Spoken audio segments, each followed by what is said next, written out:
Hello everyone, greetings of the day. This is doctor Sahil Roy और मैं आपका बहुत बहुत स्वागत करता हूं मेरे YouTube channel U Commerce Scholar में। दोस्तों, आज का हमारा टॉपिक है फाइनेंशियल मैनेजमेंट मॉक टेस्ट। जी हाँ दोस्तों, हम फाइनेंशियल मैनेजमेंट के 100 क्वेश्चंस लेकर के आए हैं, एमसीक्यूज। अगर आप एमकॉम में हैं, एमबीए में हैं या यूजीसी एनटीए नेट की तैयारी कर रहे हैं तो फाइनेंशियल मैनेजमेंट के 100 एमसीक्यूज आपके लिए बहुत ही बेनिफिशियल होने वाले हैं। ये 1 घंटे 10 मिनट के अंदर अंदर आप 100 एमसीक्यूज कवर कर लेंगे, तो इस वीडियो को लास्ट तक जरूर देखिएगा। हर क्वेश्चन से कुछ ना कुछ आपको सीखने को मिलेगा। So let's get started with financial management mock test with 100 questions.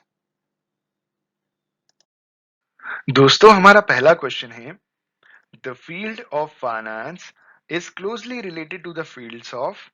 जो फाइनेंस की फील्ड है वो किन फील्ड से रिलेटेड है? पहला ऑप्शन स्टैटिस्टिक्स एंड इकोनॉमिक्स, दूसरा option statistics and risk analysis, तीसरा ऑप्शन इकोनॉमिक्स एंड अकाउंटिंग, चौथा option accounting and comparative return analysis. दोस्तों, इस क्वेश्चन का सही आंसर है the field of finance is closely related to the fields of economics and accounting. Option C is the correct answer for the given question. हमारा दूसरा question है, which of the following properly lists balance sheet items in order to liquidity from most liquid to least liquid. इन्होंने चार options दिए हैं और सवाल हमसे पूछा है कि जो बैलेंस शीट हम बनाते हैं इनमें से कौन सा आइटम किस ऑर्डर में हम पुटअप करते हैं जहां पे हम मोस्ट लिक्विड से लीस्ट लिक्विड आइटम्स की तरफ बढ़ते हैं। पहला ऑप्शन है हमारा accounts receivable, inventory, marketable securities, cash.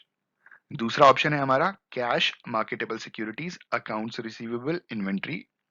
तीसरा ऑप्शन है हमारा inventory, marketable securities, cash, accounts receivable. और चौथा ऑप्शन है हमारा cash, inventory, accounts receivable, marketable securities. दोस्तों, इस क्वेश्चन का सही आंसर है option B, cash, marketable securities, accounts receivable and inventory. यहां पे हम जो हमारा बैलेंस शीट का आइटम है वो मोस्ट लिक्विड से लीस्ट लिक्विड की तरफ बढ़ रहे हैं। तो कैश हमारा सबसे ज्यादा, कैश की लिक्विडिटी सबसे ज्यादा है और इन्वेंट्री की लिक्विडिटी सबसे कम है। यही हमारा सवाल पूछा गया था और ऑप्शन बी इसका सही जवाब है।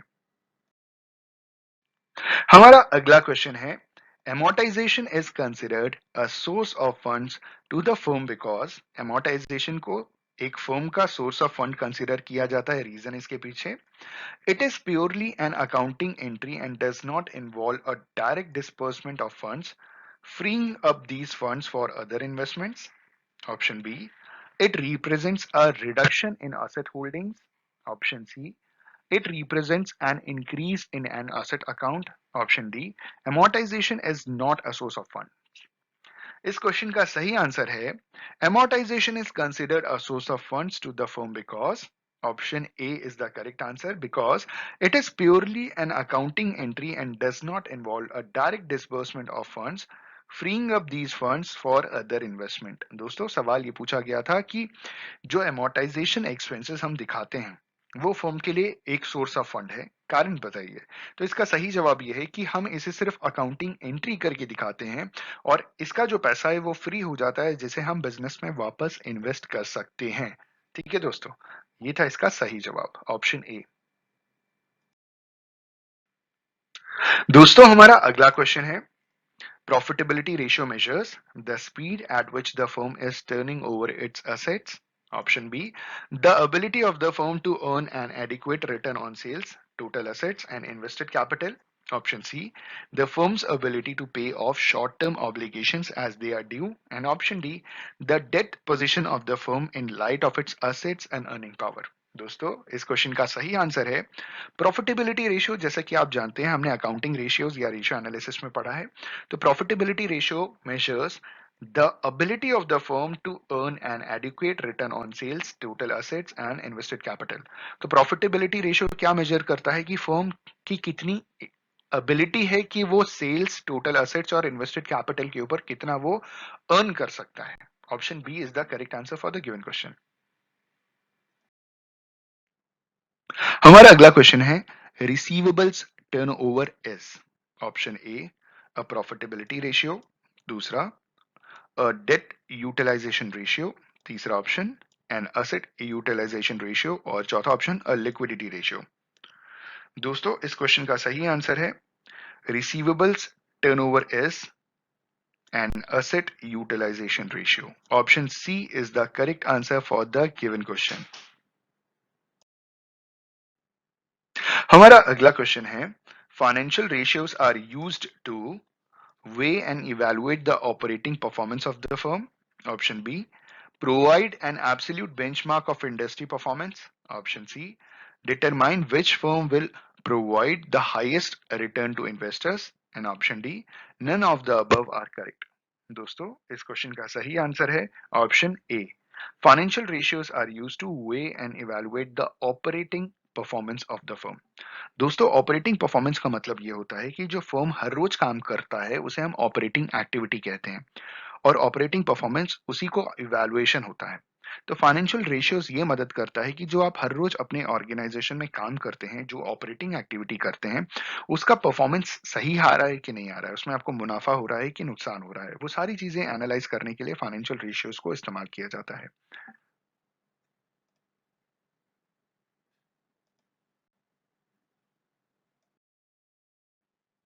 हमारा अगला question, the construction of the proforma income statement is based on. जो हमारा इनकम स्टेटमेंट का प्रोफॉर्मा है, जिस हिसाब से हम इनकम स्टेटमेंट को हम बनाते हैं, वो किसके ऊपर बेस्ड है? Option A, the prior years income statement. Option B, sales projection and the production plan. Option C, the cash budget. Option D, the cash budget and prior years income statement. दोस्तों इस question का सही answer है, the construction of the proforma income statement is based on sales projection and the production plan. जी हाँ दोस्तों, option B is the correct answer for the given question. जो हम प्रोफॉर्मा बनाते हैं इनकम स्टेटमेंट का, वो सेल्स प्रोजेक्शन और प्रोडक्शन प्लान के ऊपर बेस्ड होता है.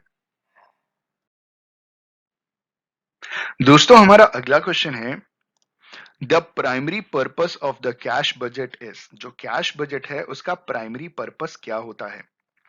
Option A, to break the income statement down into monthly periods. Option B, to determine monthly cash receipts. Option C, to determine the collection pattern. Option D, to allow the firm to anticipate the needs for outside funding.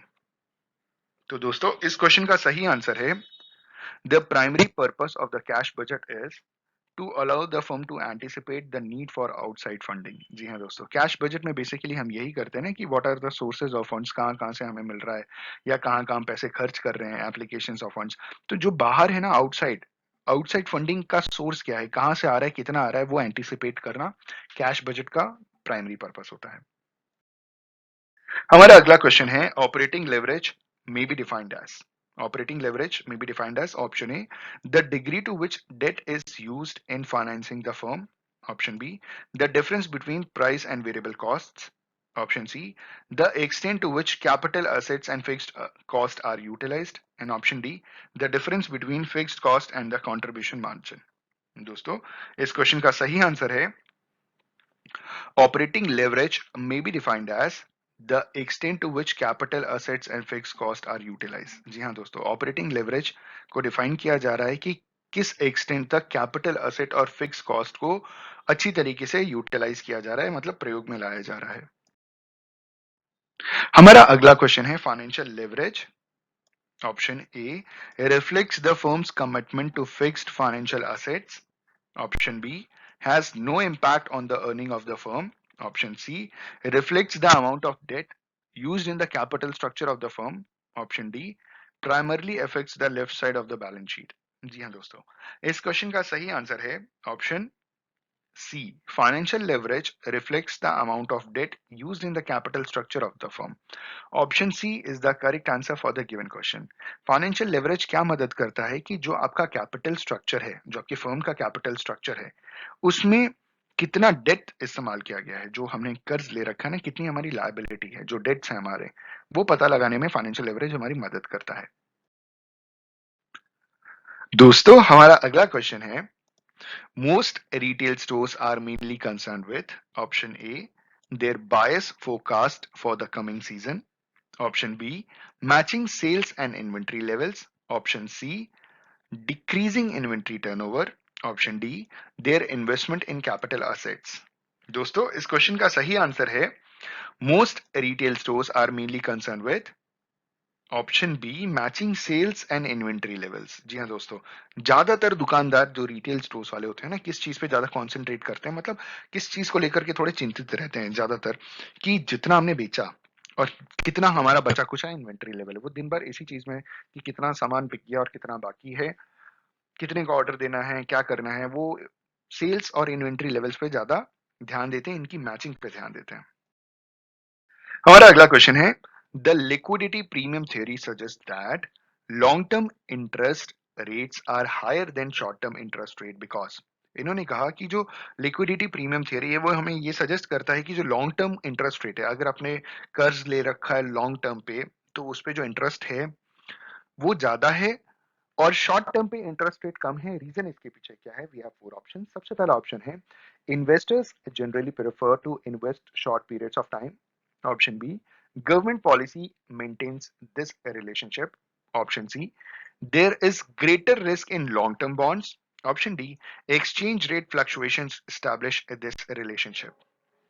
इस question का सही answer है option C, there is a greater risk in long term bonds. जी हाँ दोस्तों, long term bonds में बहुत ज्यादा रिस्क होता है।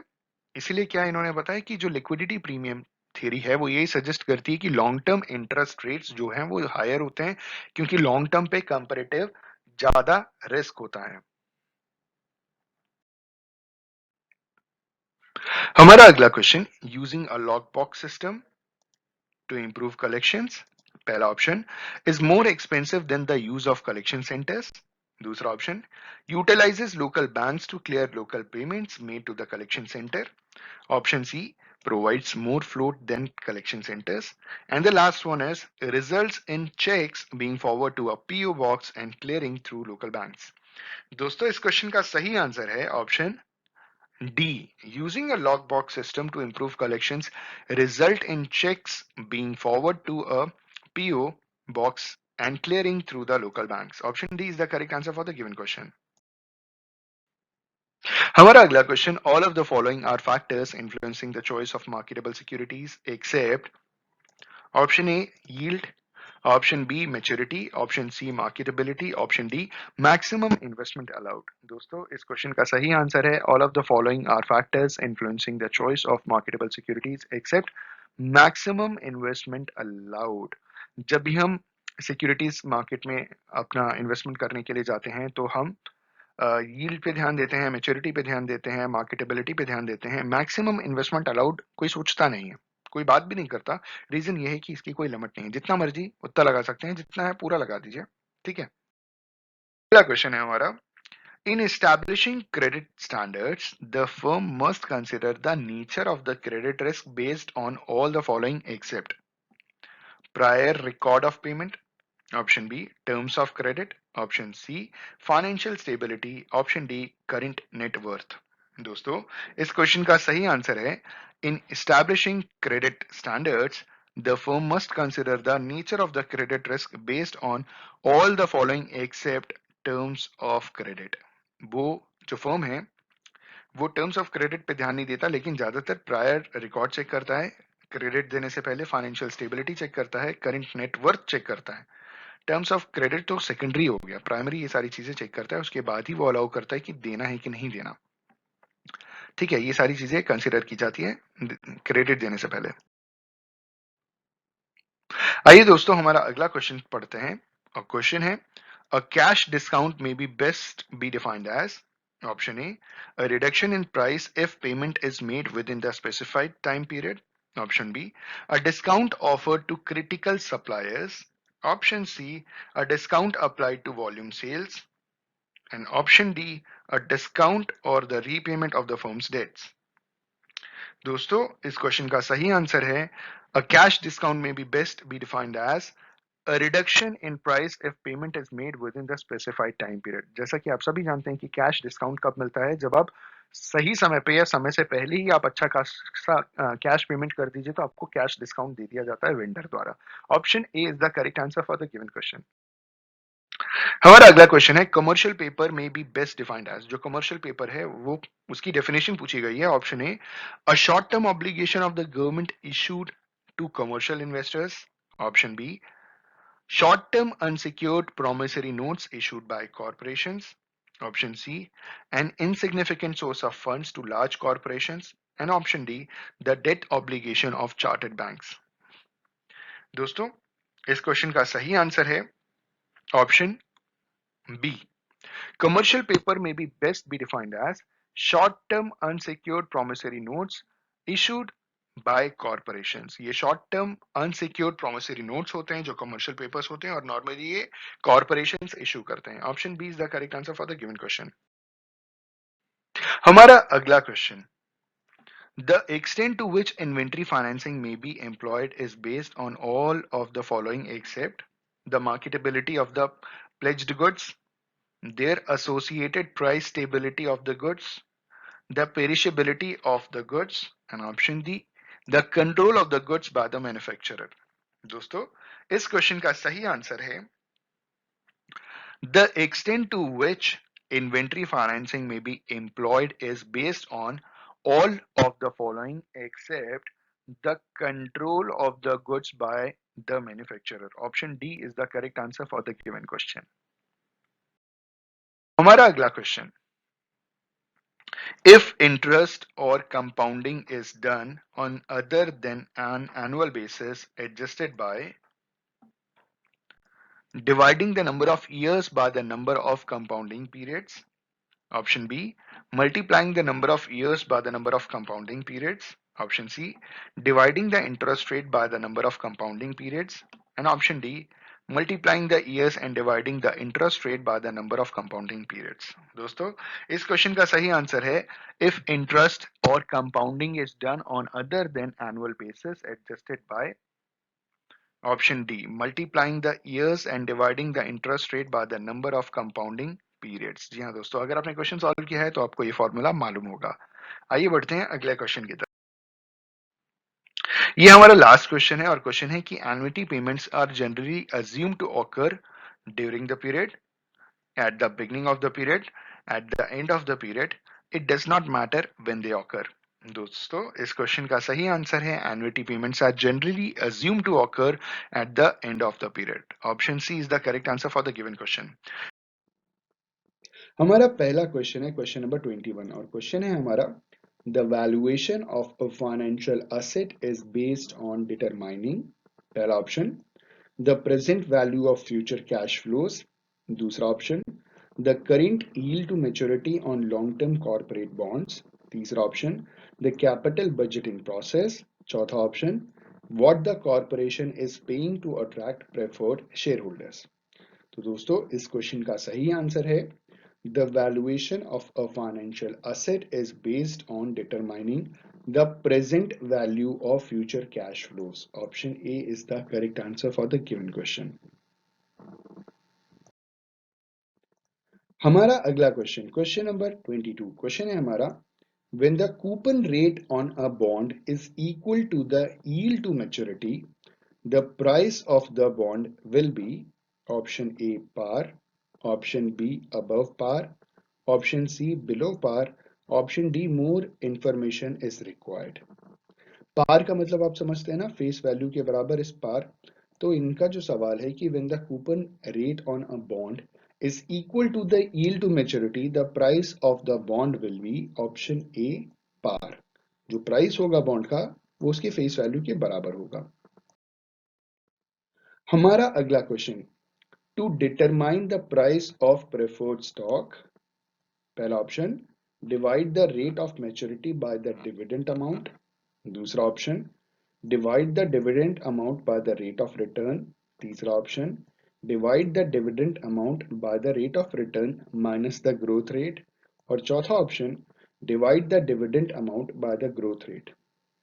दोस्तों, इस क्वेश्चन का सही आंसर है to determine the price of preferred stock. किसी भी प्रेफर्ड स्टॉक का प्राइस डिटरमाइन करने के लिए आपको क्या करना पड़ेगा. Option B is the correct answer for the given question. Divide the dividend amount by the rate of return. Option B is the correct answer for the given question. हमारा अगला question one assumption underlying the use of the cost of capital to analyze capital projects is that current cost will remain the same. Option B, capital structure will vary with the type of financing. Option C, different risk projects are required to diversify the firm. Option D, the analyzed projects are of comparable risk to existing projects. दोस्तों इस question का सही answer है option D. One assumption underlying the use of the cost of capital to analyze capital projects is that the analyzed projects are of comparable risk to existing projects. तो जिनको analyse कर रहे हैं, जिन projects को हम analyse कर रहे हैं, उस उनका जो कंपेरेबल रिस्क है वो एग्जिस्टिंग प्रोजेक्ट्स की बेसिस के ऊपर है. हमारा अगला question, the cost of retained earning is equal to option A the return on new common stock, option B, the return on preferred stock, option C, the return on existing common stock, option D, it does not have a cost. दोस्तों इस question का सही answer है option C. The cost of retained earning is equal to the return on existing common stock. Option C is the correct answer for the given question. हमारा अगला question, the capital budgeting decisions involves the planning of expenditures for projects with a life of at least 1 year. Option B, 5 years. Option C, 10 years. Option D, 15 years. तो दोस्तों इस question का सही answer होगा the capital budgeting decision involves the planning of expenditure for projects with a life of at least option A, 1 year. Option A, 1 year is the correct answer for the given question. हमारा अगला question, under the payback period we compute the time required to recoup the original investment. Option B, there is no consideration of inflows after the cutoff period. Option C, the time value of money is ignored. Option D, all of the above are correct. दोस्तों इस question का सही answer है option D, all of the above are correct. Under the pay back period we compute the time required to recoup the original investment. जो भी investment किया है हम कैलकुलेट करते हैं कि कितने समय में वो पूरा पैसा हमारा इन्वेस्टमेंट का वापस आ जाएगा. There is no consideration of inflows after the cut off period and the time value of money is ignored. ये सारी चीजें की जाती हैं. टाइम वैल्यू ऑफ मनी का मतलब समय के हिसाब से पैसे की वैल्यू फॉल कर जाती है, तो ये सारी चीजें इग्नोर की जाती हैं. हमारा अगला question, all of the following are true of capital cost allowance except it is a non-cash expense, it is non-tax deductible, it provides tax shield benefits, it should not be disregarded in capital budgeting decisions. दोस्तों इस question का सही answer है option B, it is not tax deductible. It is not tax deductible. Option B is the correct answer for the given question. हमारा अगला question, the standard deviation is the square root of the variance. अगला, measures dispersion or variability around the expected value. Option C, may be used to compare investment with the same expected return. And option D, all of the above are correct. दोस्तों इस question का सही answer है option D, all of the above are correct. जो standard deviation है, ये जो है स्क्वायर रूट होता है वेरिएंस का, is the square root of the variance. Standard deviation measure करता है डिस्पर्शन या वेरिएबिलिटी जो एक्सपेक्टेड वैल्यू के आसपास होती है, और उसे इस्तेमाल किया जाता है इन्वेस्टमेंट को कंपेयर करने के लिए विद सम एक्सपेक्टेड रिटर्न. तो option D is the correct answer for the given question. हमारा अगला question, the efficient frontier represent. जो एफिशिएंट फ्रंटियर है वो क्या रिप्रेजेंट करता है? पहला option, the difference between investment returns. Option B, optimal risk return trade offs. Option C, the correct investment for all firms to make. Option D, the correlation between profits and the portfolio effect. दोस्तों इस question का सही answer है the efficient frontier represents optimal risk return trade-off. Option B is the correct answer for the given question. हमारा अगला question, which of the following constitutes an internal source of funds? इनमें से कौन सी चीज internal source of fund के category में आती है? पहला ऑप्शन कॉर्पोरेट बॉन्ड्स, दूसरा ऑप्शन कॉमन स्टॉक, तीसरा ऑप्शन कमर्शियल पेपर, चौथा option retained earning and amortisation cash flow. दोस्तों इस क्वेश्चन का सही आंसर है option D. Retained earning and amortization cash flow. हमारा अगला question, it would be fairly to say that securities market in future will become more competitive as an international market system develops. Option B will be less efficient. Option C will be more highly segregated than they are today. Option D will be less automated than today's market. दोस्तों इस question का सही answer है it would be fair to say that securities market in the future will become more competitive as an international market system develops. Option A is the correct answer for the given question. हमारा अगला question, the spread may be best be defined as the compensation due the lead underwriter. Option B, the total compensation for those participating in the distribution process. Option C, the price finally paid by the public for the shares. Option D, the proceeds from the distribution received by the firm. दोस्तों इस question का सही answer है option B. The spread may be defined as the total compensation for those participating in the distribution process. जितने लोग distribution process में participate कर रहे हैं उनका टोटल कॉम्पनसेशन जो होता है वो स्प्रेड कहलाता है. हमारा अगला question, private placement involves selling securities directly to insurance companies, pension funds, wealthy individuals, all of the above are correct. तो दोस्तों इस क्वेश्चन का सही आंसर है option D, all of the above are correct. हमारा अगला question, debt that is not secured by specific assets is called an indenture, B a debenture, C a mortgage agreement and D common stock. दोस्तों इस question का सही answer है option B a debenture. Debt that is not secured by specific asset is called a debenture. Debentures जरूरी नहीं है कि किसी स्पेसिफिक असेट द्वारा सिक्योर किए गए हों, बॉन्ड्स जबकि किए जाते हैं.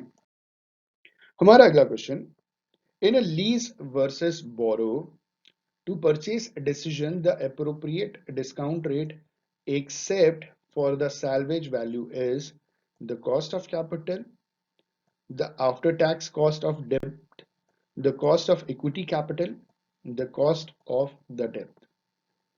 दोस्तों इस क्वेश्चन का सही आंसर है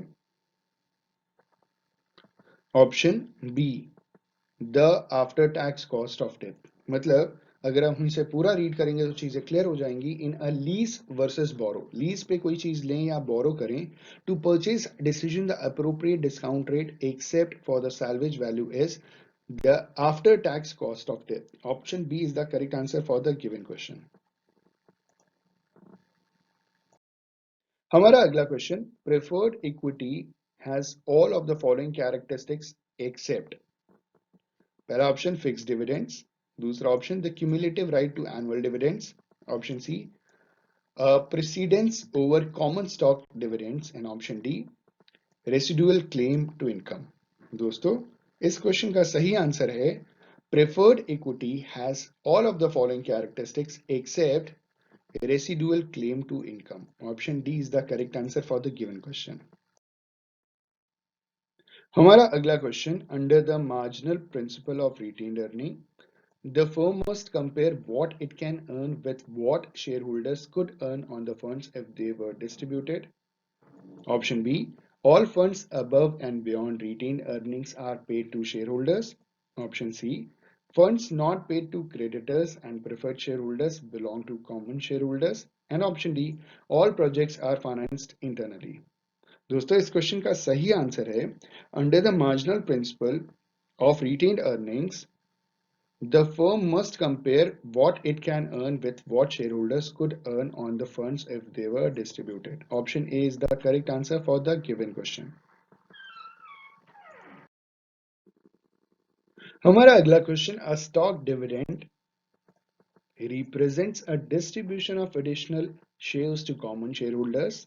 दूसरा option, differs from a stock split largely in size. Option C, normally has no real value to the investors. Option D, all of the above are correct. दोस्तों इस क्वेश्चन का सही आंसर है option D, all of the above are correct.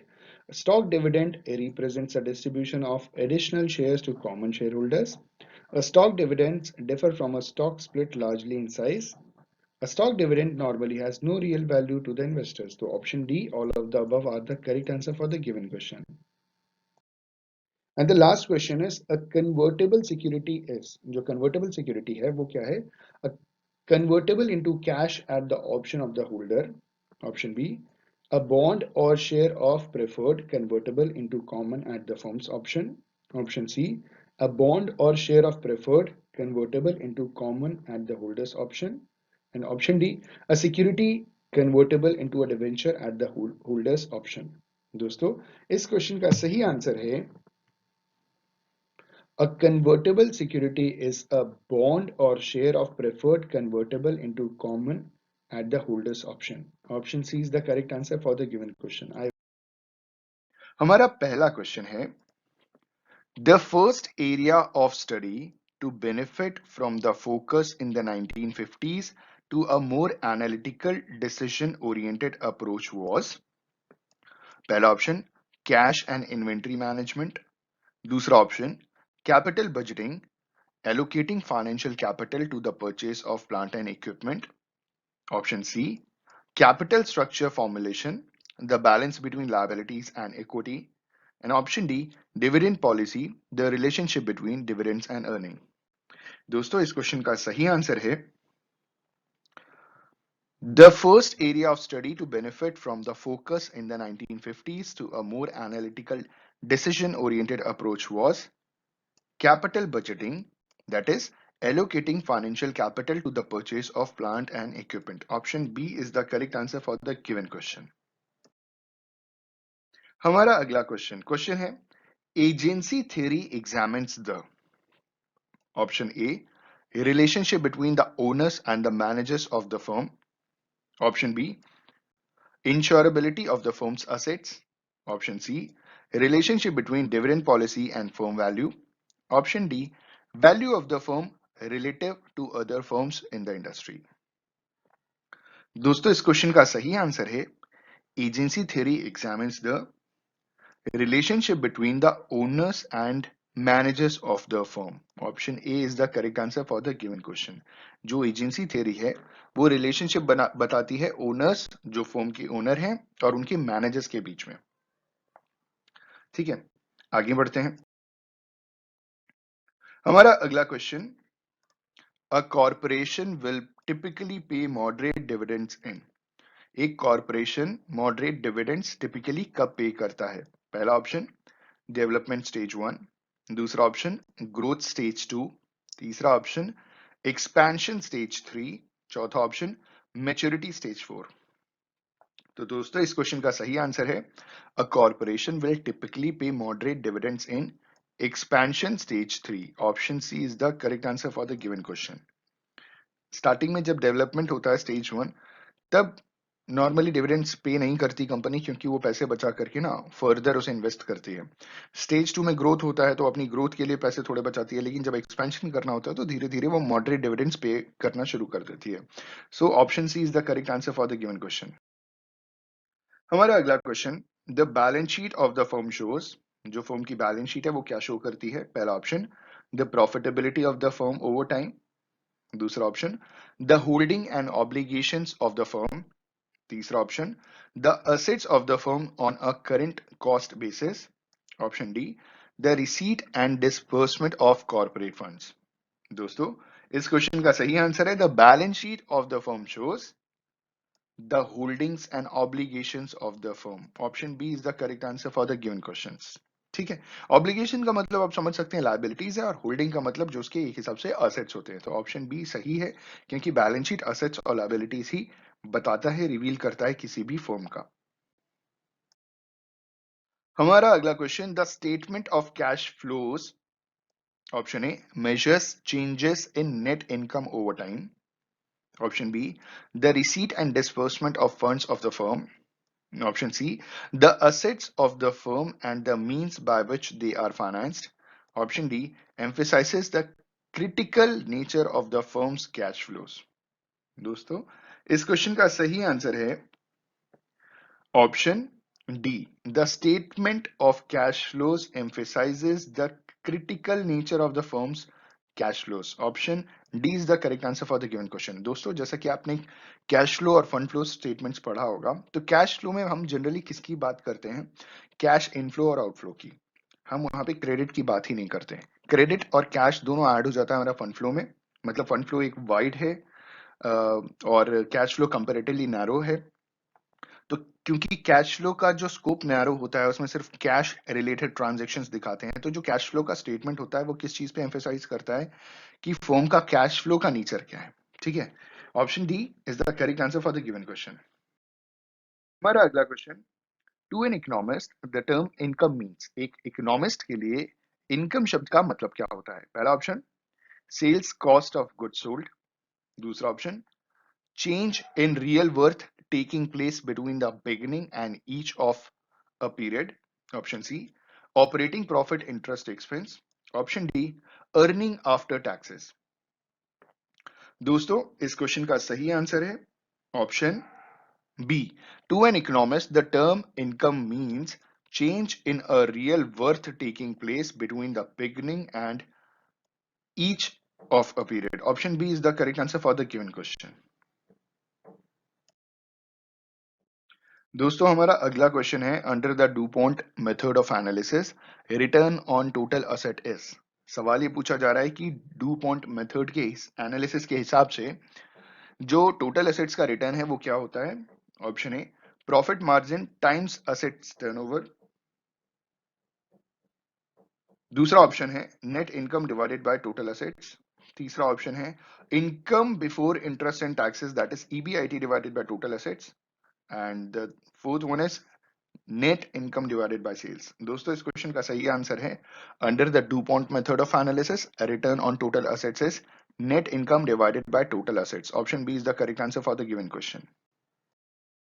हमारा अगला question. To the securities analyst the most important ratio group is. जो securities analyst होते हैं उनमें जो रेशियो एनालिसिस है उसका कौन सा सबसे इंपॉर्टेंट रेशियो का ग्रुप उनके लिए होता है? ठीक है, जो सिक्योरिटीज एनालिस्ट होते हैं. पहला ऑप्शन असेट यूटिलाइजेशन. दूसरा ऑप्शन प्रॉफिटेबिलिटी. तीसरा ऑप्शन लिक्विडिटी. चौथा ऑप्शन डेप्थ यूटिलाइजेशन. दोस्तों, इस क्वेश्चन का सही आंसर है to the securities analyst the most important ratio group is option B profitability. वो प्रॉफिटेबिलिटी रेशियो पे ज्यादा फोकस करते हैं. कौन? Securities analyst. Option B is the correct answer for the given question. हमारा अगला question. Which of the following is not a step in the development of a proforma income statement.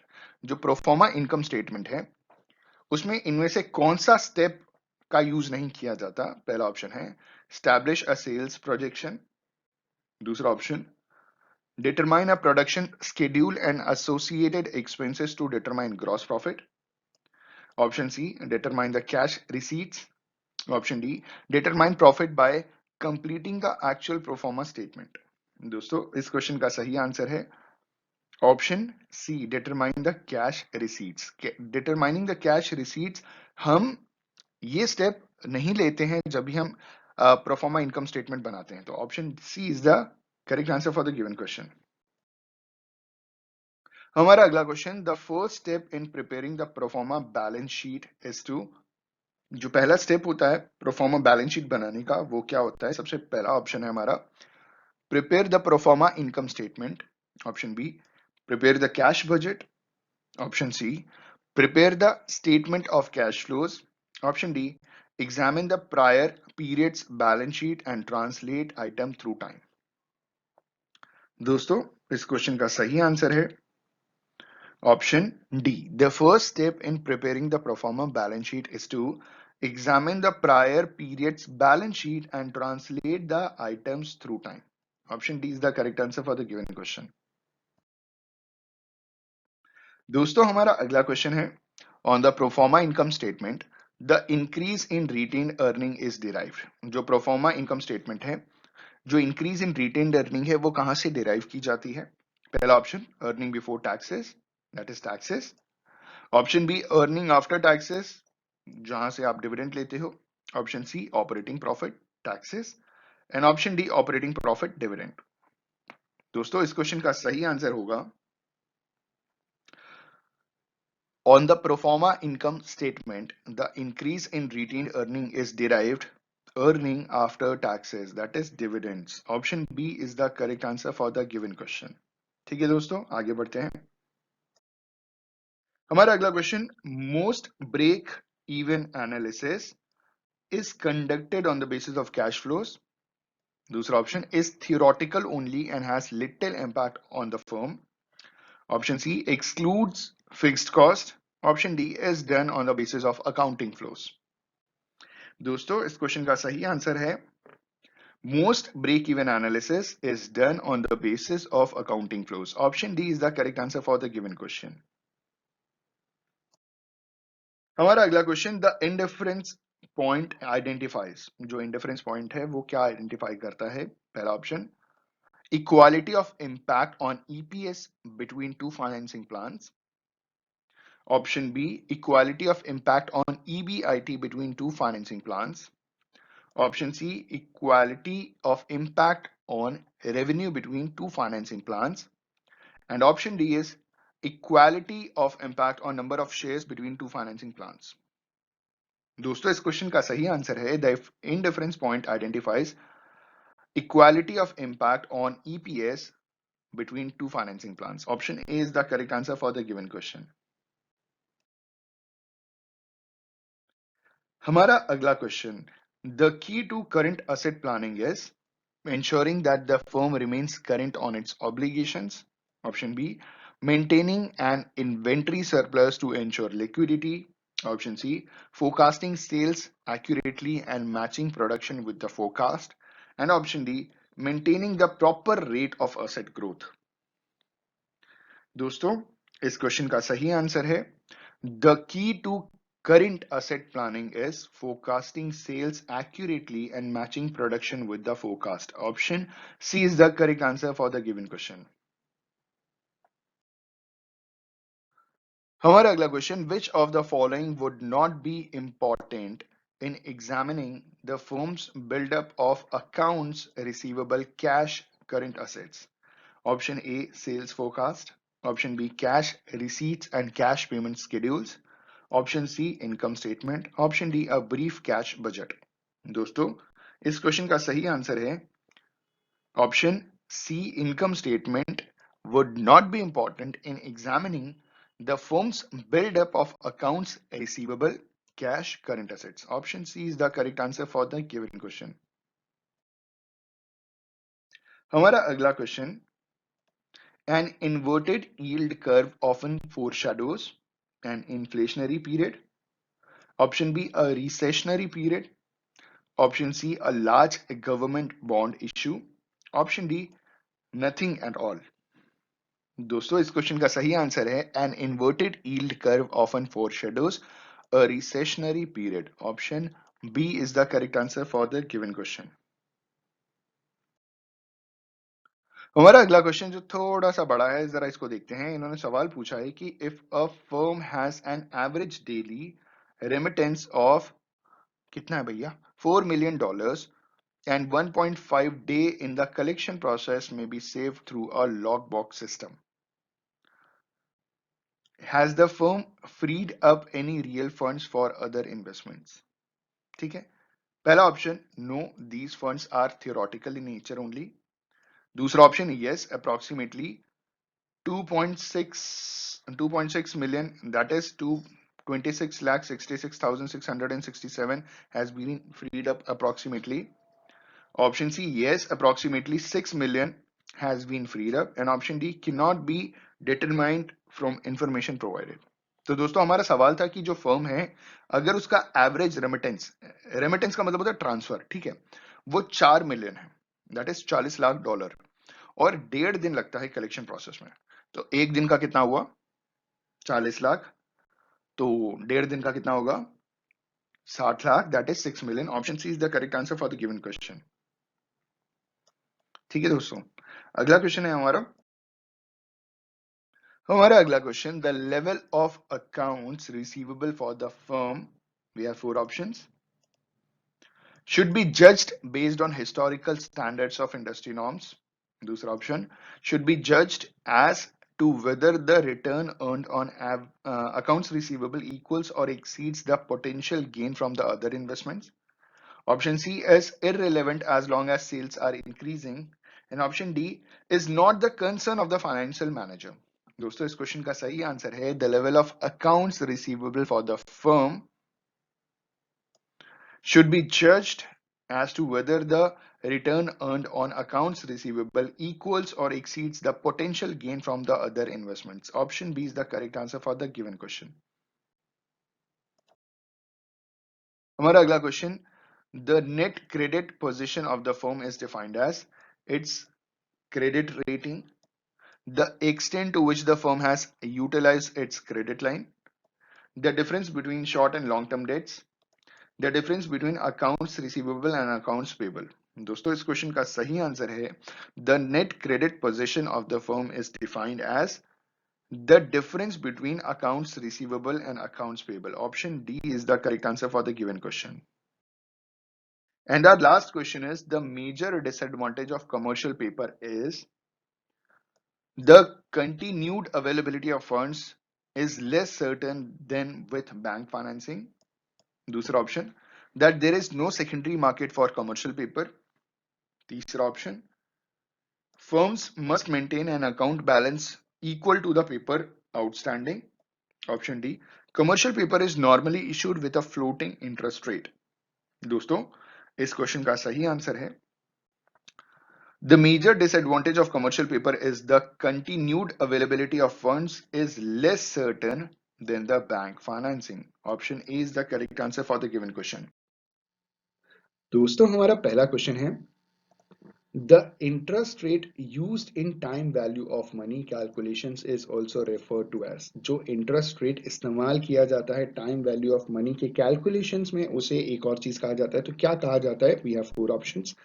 पहला option है a discount rate, rate of return or yield. दूसरा option a discount rate, accounting return or yield.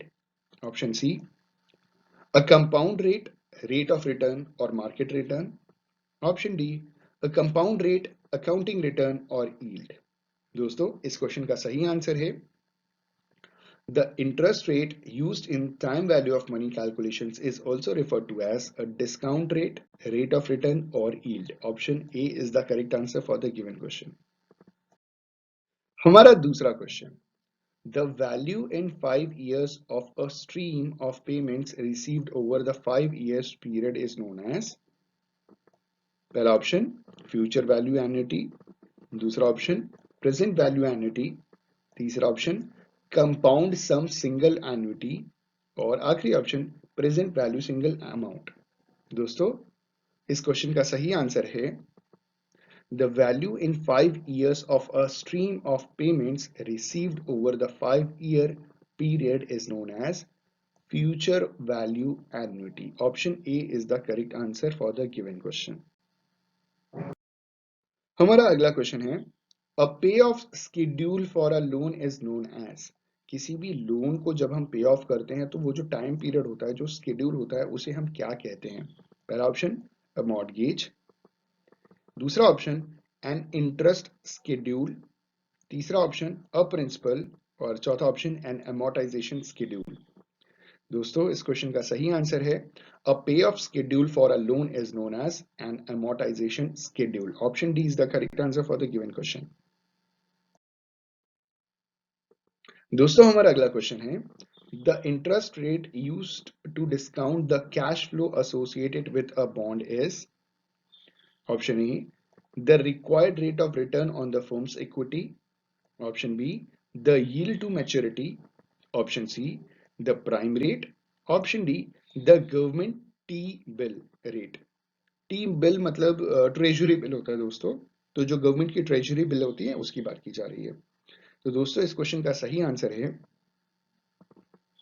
the interest rate used to discount the cash flows associated with a bonds is the yield to maturity. Option B is the correct answer for the given question. हमारा अगला question, if the yield to maturity changes the effect will be greatest on, अगर yield to maturity अगर वो change होता है तो इसका सबसे ज्यादा असर किस पे पड़ता है? पहला ऑप्शन लॉन्ग टर्म बॉन्ड्स, दूसरा ऑप्शन शॉर्ट टर्म बॉन्ड्स, तीसरा ऑप्शन गवर्नमेंट बॉन्ड्स, चौथा option the effect will be the same for all bonds. दोस्तों इस क्वेश्चन का सही आंसर है option A, long term bonds. If the yield to maturity changes, the effect will be greatest on long term bonds. Option A is the correct answer for the given question. और दोस्तों अगर आपको debentures और bonds के बीच में difference नहीं मालूम, जबकि डिफरेंस होता है, तो कमेंट करके बताइएगा, उसके ऊपर भी एक वीडियो बना करके अपलोड कर देंगे दोस्तों। ठीक है, आगे बढ़े। दोस्तों हमारा अगला क्वेश्चन है, the value of a share of common stock may be thought of as a perpetuity, an annuity, the present value of a perpetuity, the present value of expected future dividends। दोस्तों इस question का सही answer है option D, the present value of expected future dividends. The value of a share of common stock may be thought of as the present value of expected future dividends. Option D is the correct answer. हमारा अगला question, the cost of debt is measured by, जो cost of debt है उसे किसके द्वारा major किया जाता है? The yield to maturity on the firm's bonds, the coupon rate on the firm's bonds, the weighted average cost of capital, the marginal cost of capital। दोस्तों इस क्वेश्चन का सही आंसर है द yield to maturity on the firm's bond। Option A is the correct answer. The cost of debt is measured by the yield to maturity on the firm's bond। Option A is the correct answer. हमारा अगला question, the least expensive form of financing for the firm is, जो सबसे सस्ता और सबसे कम खर्चालू है जो financing का सोर्स है फर्म के लिए, वो क्या है? पहला ऑप्शन एग्जिस्टिंग कॉमन स्टॉक, दूसरा ऑप्शन प्रेफर्ड स्टॉक, तीसरा ऑप्शन डेट्स, चौथा ऑप्शन न्यू कॉमन स्टॉक। दोस्तों इस क्वेश्चन का सही आंसर है the least expensive form of financing for the firm is debts. Option C is the correct answer for the given question. दोस्तों जब financial market से कोई भी कंपनी पैसे लेती है, रेज करती है, फंड रेज करती है, तो उसके लिए सबसे सस्ता पड़ता है डेट्स और सबसे महंगा पड़ता है शेयर्स। ठीक है, तो most expensive is equity shares and least expensive is basically debts. हमारा अगला question, as more and more funds are required by the firm, the cost of each component of the capital structure may increase. These incremental changes are most correctly referred to as the weighted average cost of capital, the marginal cost of capital, the cost of capital, the incremental cost of capital। दोस्तों इस question का सही answer है as more and more funds are required by the firm, हर firm को ज्यादा से ज्यादा फंड की रिक्वायरमेंट की जरूरत पड़ती है।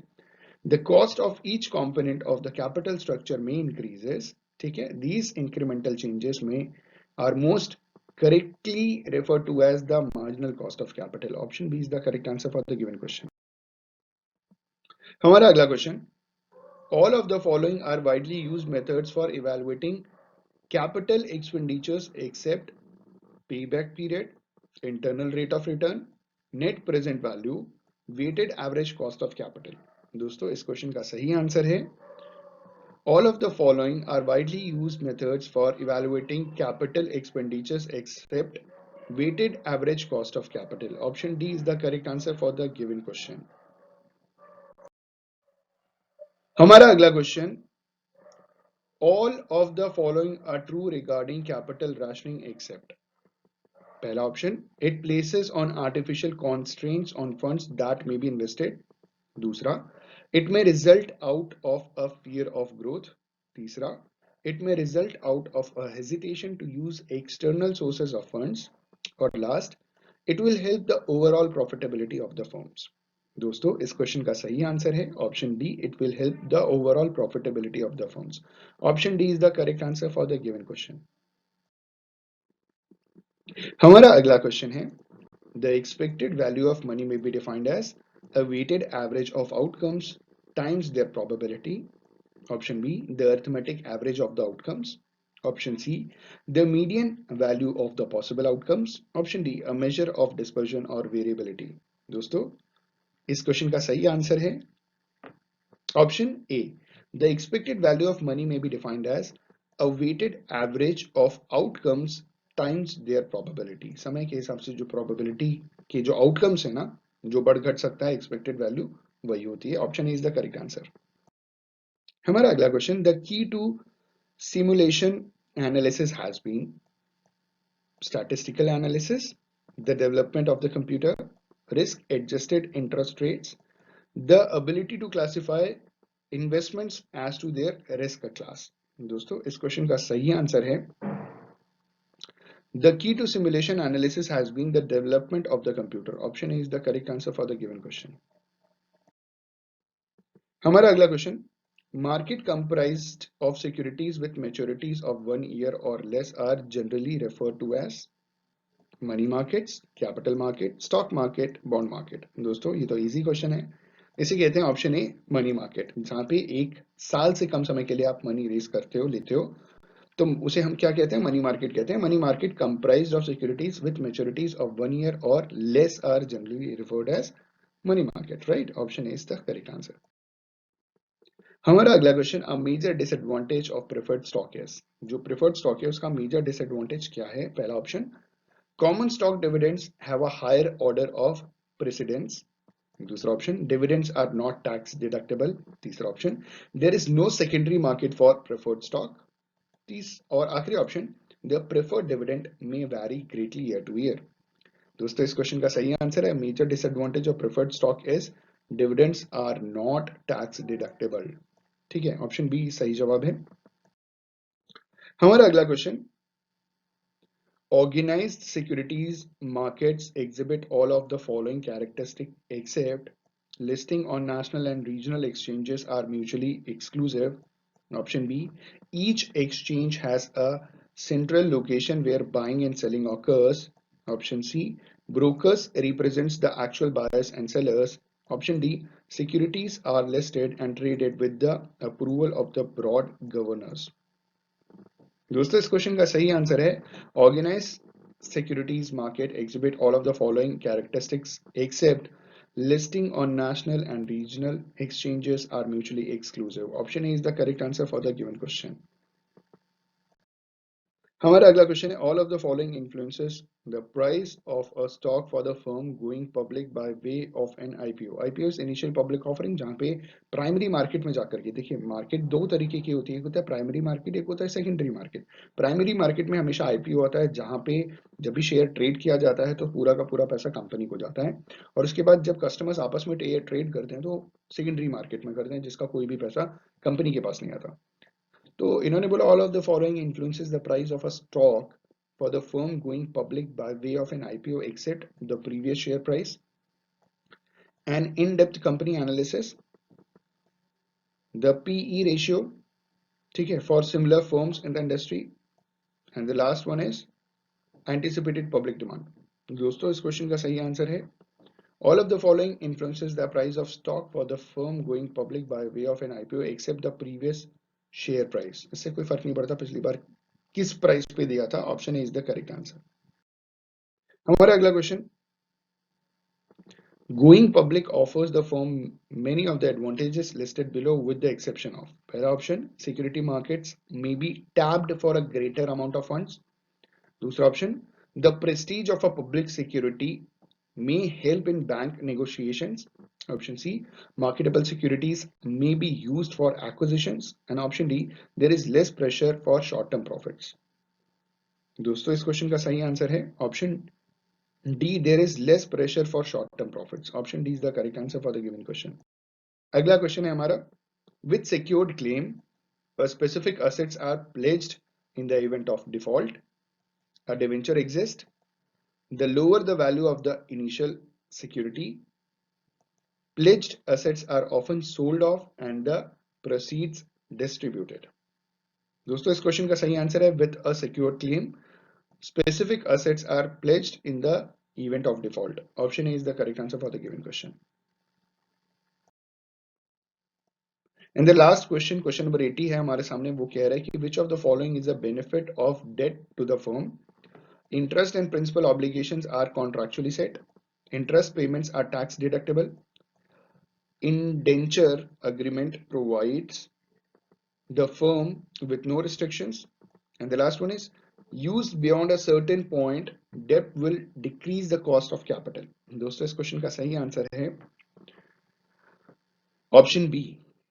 Interest payments and tax deductible is a benefit of debt to the firm. Option B is the correct answer for the given question. दोस्तों हमारा पहला क्वेश्चन है under a preemptive right provision. पहला option, holders of common stock must be given the first option to purchase new shares. Option B, common shareholders have a preemptive right to dividends. Option C, preferred shareholders have the first option on the new common shares.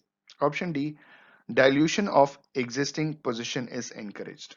दोस्तों इस question का सही answer है under a preemptive right provision, holders of common stock must be given the first option to purchase new shares. Option A is the correct answer for the given question. दोस्तों हमारा अगला question है a preferred issue carrying a call provision will carry a higher yield than non-callable preferred, a lower yield than non-callable preferred, the same yield as non-callable preferred, the same yield as callable debt. दोस्तों इस question का सही answer है a preferred issue carrying a call provision will carry a higher yield than non-callable preferred. Option A is the correct answer for the given question. हमारा अगला question, wealthier shareholders tend to prefer a high dividend payout ratio, short-term capital gains, floating rate dividends, capital appreciation.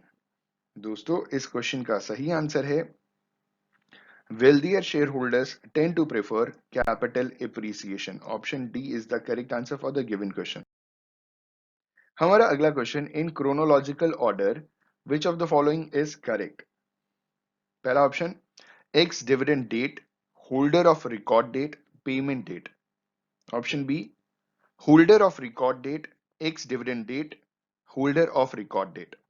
Option C, payment date, ex dividend date, holder of record date. Option D, holder of record date, payment date, ex dividend date. दोस्तों इस question का सही answer है इन chronological order. Option A is the correct one, ex dividend date, holder of record date, payment date. Option A is the correct answer for the given question. हमारा अगला question, the conversion ratio indicates, जो conversion ratio होता है वो क्या indicate करता है? Option A, the number of shares of common to which the security may be converted.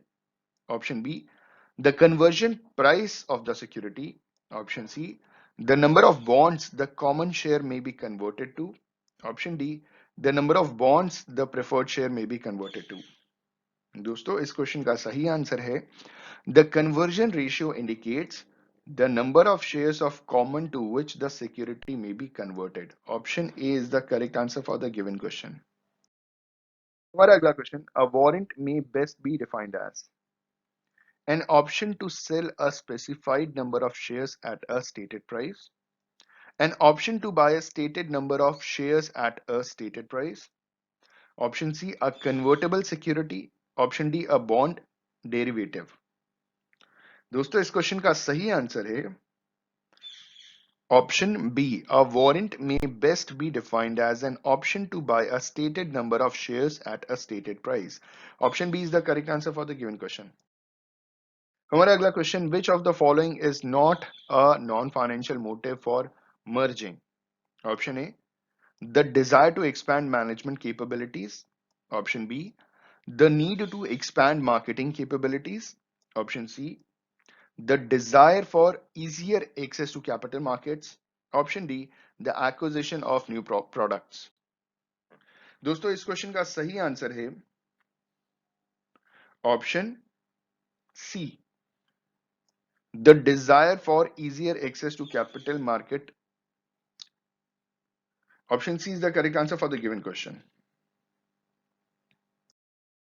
अगला question, if a firm acquires another firm with a higher PE ratio, option A, post merger earning per share will be diluted. Option B, a cash acquisition is questionable. Option C, a stock for stock exchange should pursued. Option D, none of the above are correct. दोस्तों इस question का सही answer है option C. If a firm acquires another firm with a higher PE ratio, a stock for stock exchange should be pursued. Option C is the correct answer for the given question. अगला question. The arrangement preferred by most business firms and foreign government is the joint venture, the export arrangement, the licensing agreement, the fully owned foreign subsidiary. दोस्तों इस question का सही answer है the arrangement preferred by most business firms and foreign government is the joint venture. जैसे hero Honda, hero Indian company थी जो cycle बनाती थी, होंडा जापानीज कंपनी थी जो ऑटोमोबाइल्स बनाती थी, दोनों का ज्वाइंट वेंचर हुआ. मारुति सुजुकी, मारुति इंडिया की कंपनी, सुजुकी जापान की कंपनी. तो the arrangement preferred by most business firms and foreign government is the joint venture. Option A is the correct answer for the given question. अगला question. The spot rate is unrated to the foreign exchange rate, the rate of exchange for future delivery, the rate of exchange for immediate delivery. Option D, the black market exchange rate. Spot rate किसे कहते हैं? तो दोस्तों इस question का सही answer है the spot rate is the rate of exchange for immediate delivery. Spot, on the spot, immediate. ठीक है, option C is the correct answer for the given question. To minimize transaction exposure, firms may pursue which of the following activities? पहला option A forward exchange market hedging, option B money market hedging, option C currency future market hedging, option D all of the above are correct. दोस्तों इस question का सही answer है option D, all of the above are correct. Option D is the correct answer for the given question. अगला question. The ultimate measure of performance is the amount of the firm's earnings, how the earnings are valued by the investors, the firm's profit margin, return on the firm's total assets. दोस्तों इस question का सही answer है the ultimate measure of performance is how the earnings are valued by the investor. Option B is the correct answer for the given question. अगला question. Financial markets exist as a vast global network of individuals and financial institutions, include a broad group representing lenders, borrowers, owners, institutional investors, corporations, government units, and others. Option C, circulate information quickly that affect prices of securities. Option D, all of the above. दोस्तों इस question का सही answer है option D, all of the above. सारे ऊपर के answers सही हैं, तो all of the above is the correct answer. Financial market के लिए ऊपर जो तीनों बातें बोली गई हैं तीनों सही हैं. ऑप्शन डी सही जवाब है इसका. हमारा अगला question. The income statement measures. जो इनकम स्टेटमेंट है वो क्या मेजर करता है? पहला option what the firm owns and how those assets are financed, the profitability of the firm at a given point in time, the profitability of the firm over a period of time. Option D how changes in the balance sheet are financed over time. दोस्तों इस question का सही answer है the income statement measures, option C, the profitability of the firm over a period of time. Option C is the correct answer for the given question. दोस्तों हमारा अगला question है all of the following are the examples of tax deductible expenses except dividends on common shares, interest payments, amortization charges, sales and administrative expenses. दोस्तों इस question का सही answer है option A, dividends on common shares. Option A is the correct answer for the given question. अगला question. Which of the following is not the responsibility of financial management? पहला option allocation of funds to current and capital assets. Option B, obtaining the best mix of financing alternatives. Option C, preparation of the firm's accounting statements. Option D, development of an appropriate dividend policy. दोस्तों इस question का सही answer है option C, preparation of the firm's accounting statement. ये financial management की responsibility नहीं होती है. अगला question. The allocation of capital is determined by expected rate of return, the Bank of Canada, the initial sale of securities in the primary market, the size of the federal debt. दोस्तों इस question का सही answer है the allocation of the capital is determined by the expected rate of return. सही बात है, अगर आपने कैपिटल स्ट्रक्चर चैप्टर पढ़ा है या कैपिटलाइजेशन वाला भी चैप्टर पढ़ा है तो आपको ये चीज क्लियर होगी। Option is the correct answer. हमारा अगला क्वेश्चन है all of the following are true of shareholders equity except. ठीक है, सारे सही है एक को छोड़ करके। Related to shareholders equity, पहला ऑप्शन है it represents the combined total of the firm's current and long term assets. दूसरा है it represents the total contribution and ownership interest of preferred and common share holders. Option C, the three basic components are preferred stock, common stock and retained earnings. And option D, it represents the difference between the firm's assets and liabilities. दोस्तों इस question का सही answer है option A, it represents the combined total of the firm's current and long-term assets. Option A is the correct answer for the given question. ये true नहीं है related to shareholders equity. Question: asset utilization ratio measures the speed at which the firm is turning over its assets, the ability of the firm to earn an adequate return on sales, total assets and invested capital, the firm's ability to pay off short-term obligations as they are due, the debt position of the firm in light of its assets and earning power। दोस्तों इस question का सही answer है asset utilization ratio measures the speed at which the firm is turning over its assets। Option A is the correct answer for the given question। दोस्तों हमारा अगला और आखिरी क्वेश्चन है क्वेश्चन नंबर 100 और ये है हमारा among the liquidity ratios one would include receivable turnover and inventory turnover, current ratio and quick ratio, capital asset turnover and total assets turnover, receivable turnover and total assets turnover। दोस्तों इस question का सही answer है among the liquidity ratios one would include current ratio and quick ratio। Option B is the correct answer for the given question. दोस्तों I believe in 5 videos में total 100 questions थे जो आपके लिए बहुत बेनिफिशियल थे। अगर आपको इन क्वेश्चंस और आंसर्स का पीडीएफ चाहिए, इन 100 एमसीक्यूज का पीडीएफ चाहिए, कमेंट करके बताइएगा, फ्री ऑफ कॉस्ट मैं आपको भेजूंगा। Thank you so much for watching this video. All the best for your examinations. Have a good day and stay tuned. आपको बहुत ही जल्दी, मतलब बहुत जल्दी क्या, कल ही से आपको हर रोज फाइनेंशियल मैनेजमेंट के ऊपर हर चैप्टर के वीडियोस मिलने शुरू हो जाएंगे। Thank you so much for watching this video. Have a good day.